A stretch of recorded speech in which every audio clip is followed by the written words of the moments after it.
what do you have on the board? Yes. We ready? Mm-hmm. Take 2. I'm just kidding.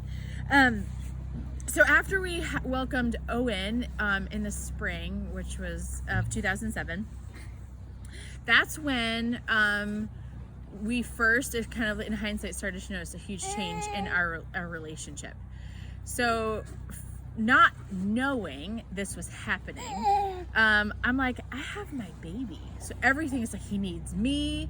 I had a loss. And so it was like, I'm going to do everything I can to make sure this baby is safe, something doesn't happen.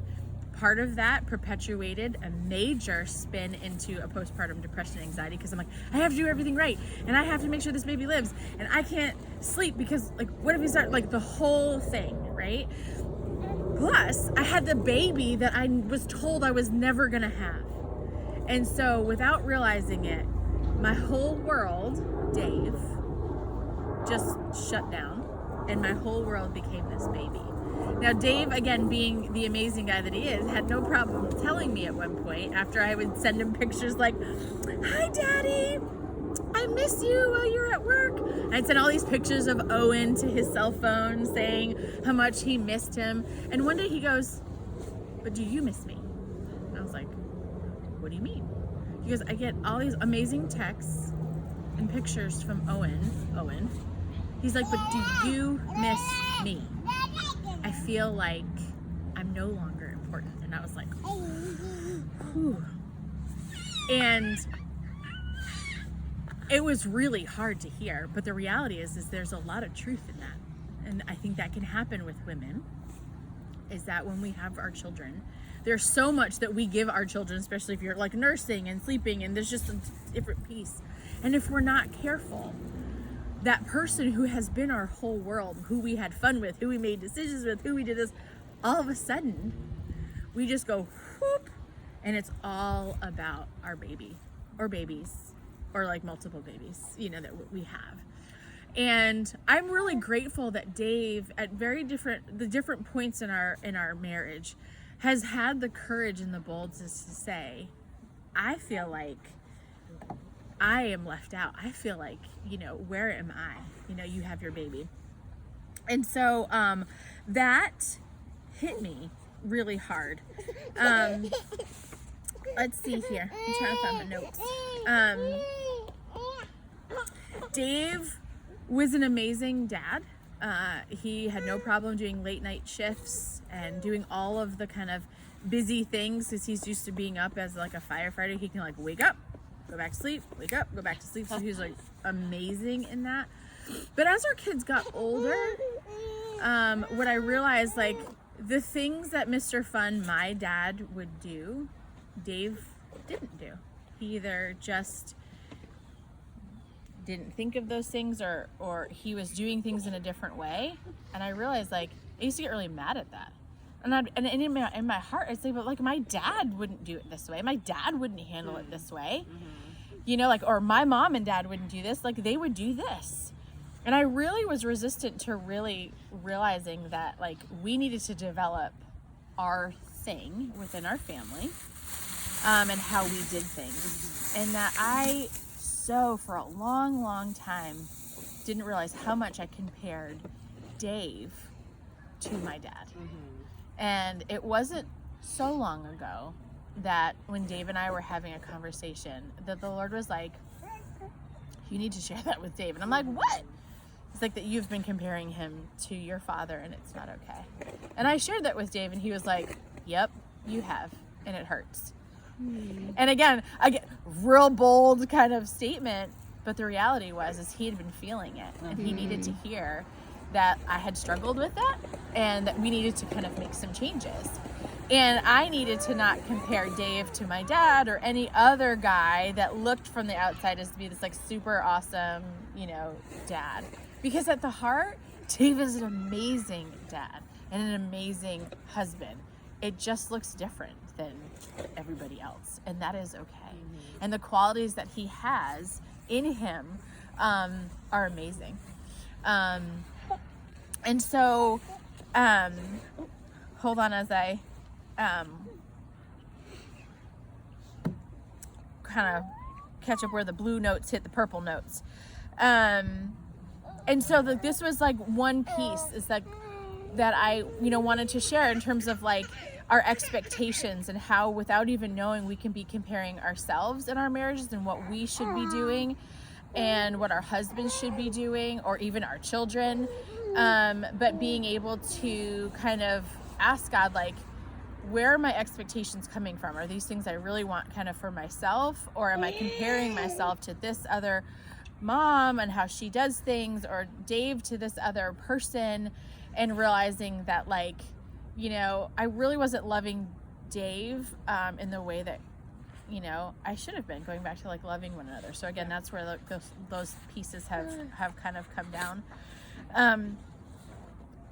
Our communication, and again, I'm so grateful that Dave chose to say really hard things to me, even though they didn't sound pretty, because we needed to kind of work on those things. And so we've had different seasons where, again, for him, it was like communication, managing expectations, and creating space for the two of us. And so we started, I remember one season we kept a journal because we would be so tired in communicating that didn't go really well, but we needed to be able to share our hearts to each other. And so we got a book, and I would journal what I thought, because when you're writing something down, you actually are more thoughtful about what you're saying than when you are talking off the cuff.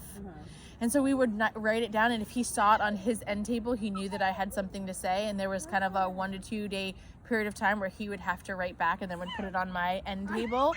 And it was just this season where we needed to be able to share things with each other, but do it in a way that felt respectful and kind of receiving what each other had to say, because what he had to say, as hard as it sounded, but I needed to hear, and he needed to hear my perspective too. It was really hard when it came to holidays and traditions in our family, because I grew up in this it was just awesome, right? And so I just expected we were just going to do all those same things. And I should have known I was sharing this story with some friends last week about, I should have known that when we were registering for our wedding gifts, when Dave was like, oh, I actually don't like those plates. And I'm like, hold on, it's my gun. I get to, it's my world. And he's like, no, I have an opinion. I should have known then that, he was going to continue to have an opinion, and I needed to listen to that. And I want to listen to that because I love and respect him, but it can be really hard. And so the process of him being like, well, no, I think that in the delivery room, it's just going to be me and you and our baby. And I'm like, no, but my mom has to be there. Well, no. And I was like, oh, so you have an opinion about that? Okay. And then it's for Christmas, and I'm like, oh, we're going to go to my parents' house, and we're going to sleep in my childhood bedroom. We're going to walk down the stairs of my Christmas tree. And he's like, I would really love it to just be the two of us. And I'm like, so you have an opinion about that? And so we had to talk through, and I didn't realize how grateful I was that I had someone who was willing to share their thoughts and opinions. So communication is huge. So one seasons we've had journals, but whatever. I feel like I'm ranting. And then the other piece is maintaining fun time. And all the things that we used to do, like the shows we used to go to and the fancy restaurants we would go to or vacations, you just can't do all the time when you have kids. And so what does that look like? And managing those expectations. So it could be, there were seasons where we would order subs and watch a movie. And that was a date night when the kids were really little, before babysitters and all that kind of stuff. During COVID, we'd tell the kids they have to stay in the other room, the playroom, far, far away.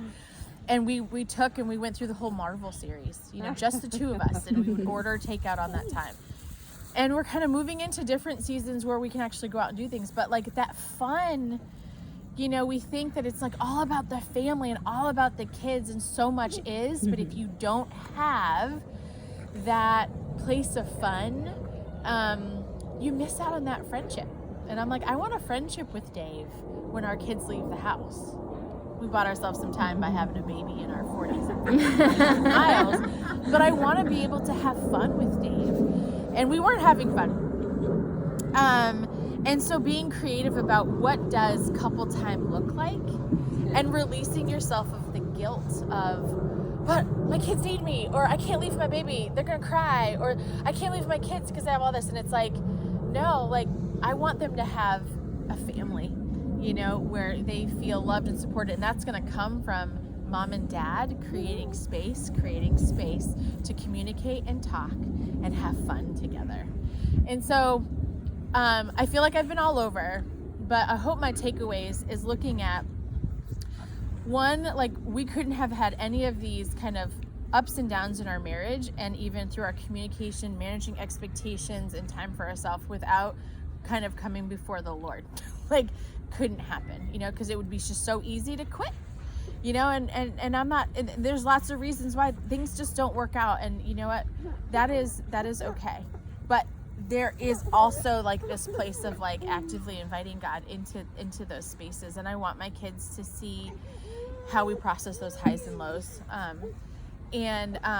but it's super important to stay connected and have fun. And even if it's calling in someone from church and being like, hey, we're just gonna go out for an hour, can you watch my kid, can we do things, you know, it's so important. But and so yeah, the before and after having children, so this part of how does the gospel kind of apply, and it's like, you know, God intended before the fall for man and wife to just, you know, to have like this beautiful relationship without any drama.